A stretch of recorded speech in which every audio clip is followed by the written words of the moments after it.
అందరికీ నమస్కారం. మా ఓం యూట్యూబ్ ఛానల్కి స్వాగతం, సుస్వాగతం. ఈరోజు రామాయణం 44 ఎపిసోడ్లో శ్రీరాముడు సీతమ్మల కలయిక, రావణుడు సంహరించబడిన తర్వాత లంకలో యుద్ధం ముగిసింది. ఎన్నో రోజులుగా జరిగిన భీకర యుద్ధానికి ముగింపు పలికింది. దేవతలు ఆకాశం నుంచి పుష్పవర్షం కురిపించారు.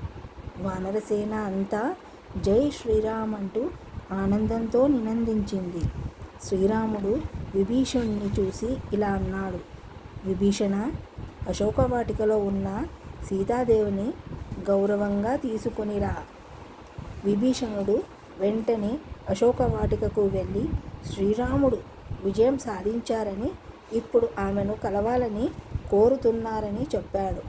ఆ వార్త విన్న సీతమ్మ కలలో ఆనంద బాష్పాలు మెరిశాయి. ఎన్నో నెలలుగా ఎదురు చూస్తున్న ఆ క్షణం చివరకు వచ్చింది. ఆమె ముందుగా దేవుణ్ణి స్మరించింది. తర్వాత స్నానం చేసి పరిశుభ్రమైన వస్త్రాలు ధరించి వినయంగా శ్రీరాముని కలవడానికి బయలుదేరింది. వానరసేన అంతా సీతమ్మను గౌరవంగా దారి ఇచ్చింది. హనుమంతుడు తల వంచి నమస్కరించాడు. సుగ్రీవుడు, జాంబవంతుడు, అంగదుడు మరియు విభీషణుడు కూడా ఆమెకు గౌరవం తెలిపారు. సీతమ్మ శ్రీరాముడి ఎదుటకు చేరుకుంది.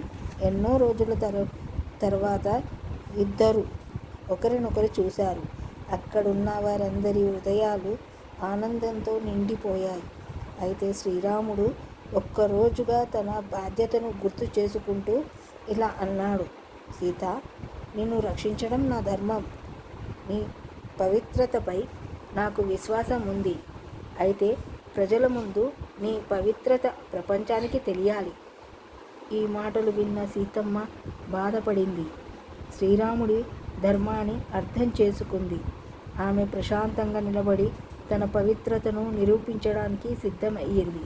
లక్ష్మణుడు, హనుమంతుడు మరియు వానరసేన ఈ దృశ్యాన్ని చూసి భావోద్వేగానికి గురయ్యారు.